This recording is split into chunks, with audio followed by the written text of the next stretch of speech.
نحمده ونصلي ونسلم على رسوله الكريم اما بعد فاعوذ بالله من الشيطان الرجيم بسم الله الرحمن الرحيم يا ايها الذين امنوا كتب عليكم الصيام كما كتب على الذين من قبلكم لعلكم تتقون صدق الله مولانا العظيم اللهم صل على سيدنا ومولانا محمد وعلى آل سيدنا ومولانا محمد وبارك وسلم۔ ناظرین و سامعین محترم السلام علیکم ورحمۃ اللہ وبرکاتہ۔ اللہ تعالیٰ کی بارگاہ میں دعا ہے کہ اللہ تعالیٰ پاکستان کو اور امت مسلمہ کو ہمیشہ خیر و سلامتی اور عروج اور ترقی عطا فرمائے۔ سامعین محترم، رمضان المبارک کی آمد ہے۔ رمضان المبارک بڑا برکتوں والا مہینہ، رحمتوں والا مہینہ، شانوں والا مہینہ، عظمتوں والا مہینہ ہے۔ اللہ تعالیٰ کی بارگاہ میں دعا ہے کہ اللہ تعالیٰ آپ کو اور مجھے اور پوری امت مسلمہ کو رمضان کی بہترین برکتیں رحمتیں عطا فرمائے۔ اللہ تعالیٰ میرے اور آپ کے گناہوں کو معاف فرمائے۔ اللہ تعالیٰ دنیا میں بھی اور آخرت میں بھی، قبر میں بھی خیر و سلامتی عطا فرمائے۔ عزیزان محترم، رمضان المبارک کی برکتیں لوٹنے کے لیے، برکتیں حاصل کرنے کے لیے ہم رمضان المبارک کے فضائل برکات عرض کریں گے۔ اللہ رب کریم نے قرآن مجید کے اندر ارشاد فرمایا، یا ایھا الذین آمنوا کتب علیکم الصیام، اے ایمان والو ہم نے تمہارے اوپر، تم پر روزے فرض کر دیے ہیں۔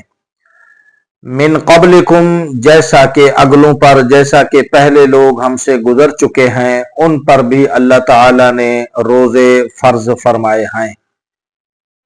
تو اس روزے کو فرض کرنے کا مقصد کیا ہے؟ اللہ رب ذوالجلال چاہتا ہے کہ میرا بندہ متقی بن جائے، میرا بندہ پرہیزگار بن جائے، میرا بندہ میرے عذاب سے، جہنم کی آگ سے بچ جائے۔ اللہ تعالیٰ کی یہی منشا ہے، اللہ تعالیٰ کی یہی مرضی ہے۔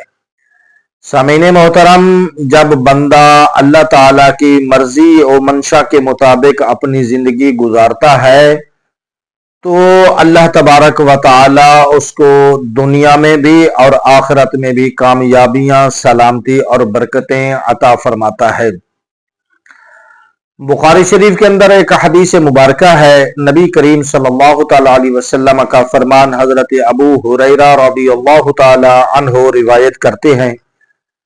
نبی کریم صلی اللہ تعالی علیہ وسلم نے ارشاد فرمایا کہ اللہ تعالیٰ نے فرشتوں کے ذمے لگایا ہوا ہے، فرشتوں کی ڈیوٹی لگائی ہوئی ہے کہ کچھ فرشتے رات کے، کچھ فرشتے دن کے، یعنی صبح آذان سے لے کر مغرب تک فرشتے روئے زمین پر پوری کائنات میں پھرتے ہیں اور وہ اللہ کے ذکر کی محفل کو تلاش کرتے ہیں، ذکر کرنے والے بندوں کو تلاش کرتے ہیں کہ دنیا میں کہاں کہاں پر، کس جگہ پر، کس محلے میں، کس گھر میں، کس مسجد میں، کس جگہ پر اللہ کا ذکر ہو رہا ہے، اللہ کے ذکر پاک کی محفل ہو رہی ہے۔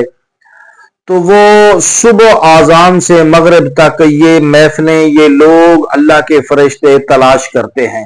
پھر جا کر شام کو جب مغرب کے بعد دوسرے رات والے فرشتے آ جاتے ہیں، دن والے اللہ تعالیٰ کی بارگاہ میں چلے جاتے ہیں، تو رات والے فرشتے بھی اسی طرح رات بھر تلاش کرتے رہتے ہیں۔ ذکر کی محفل، کہیں میلاد ہو رہا ہے، کہیں اللہ کے ذکر کی محفل ہو رہی ہے، کہیں نبی پاک صلی اللہ علیہ وسلم کی نعت شریف پڑھی جا رہی ہے، کہیں تلاوت قرآن ہو رہا ہے، کہیں تہجد کی نماز پڑھی جا رہی ہے، کہ کسی گھر میں جناب والا اللہ کے ذکر کی محفل ہے۔ تو یہ فرشتے جو اللہ کے ذکر کی محفل، ذکر کرنے والوں لوگوں کو تلاش کرتے رہتے ہیں حتیٰ کہ صبح کی آذان کا وقت ہو جاتا ہے، تو یہ رات والے فرشتے پھر اللہ تعالیٰ کی بارگاہ میں جا کر عرض کر دیتے ہیں۔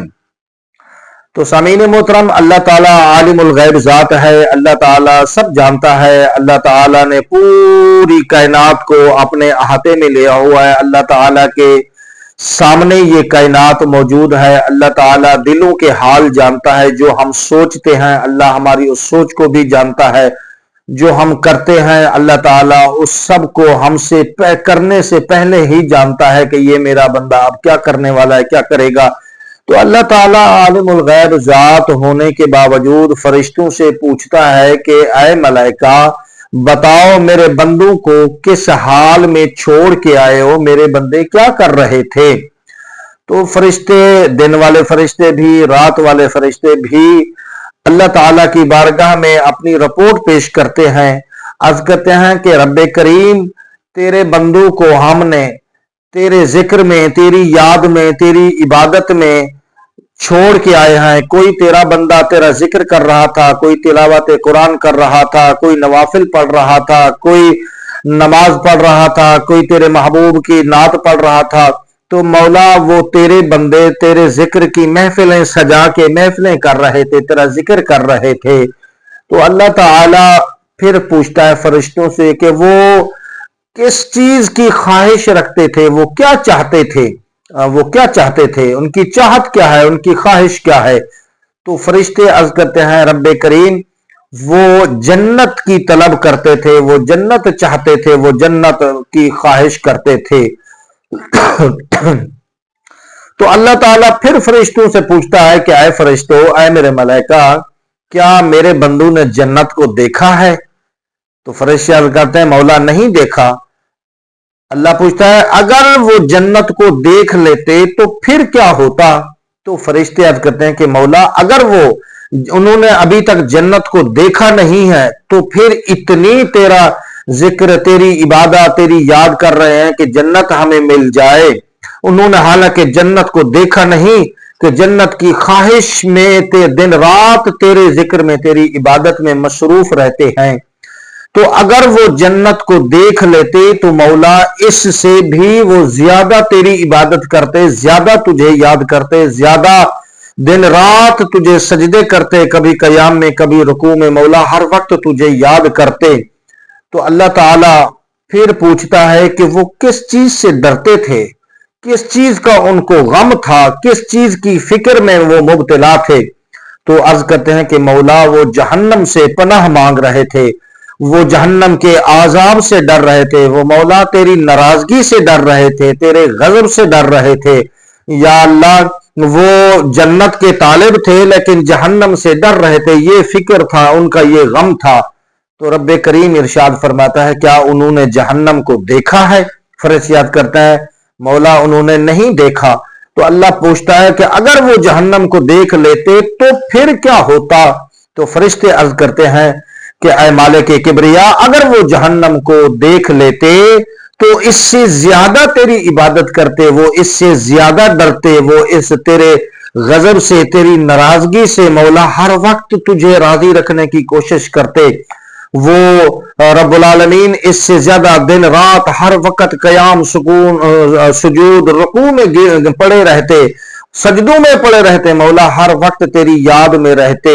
تو رب کریم ارشاد فرماتا ہے کہ اے میرے ملائکہ گواہ ہو جاؤ، میں رب کریم نے ان سب کو معاف کر دیا، اور جا کر میری رحمت کی چادر ان سب کے اوپر ڈال کے میری رحمت کے سائے میں ان کو لے لو۔ سبحان اللہ۔ تو عزیزان گرامی پھر وہ فرشتے ان بندوں پر جو اللہ کے ذکر کے، اللہ کی یاد میں گرے رہتے ہیں، پڑے رہتے ہیں،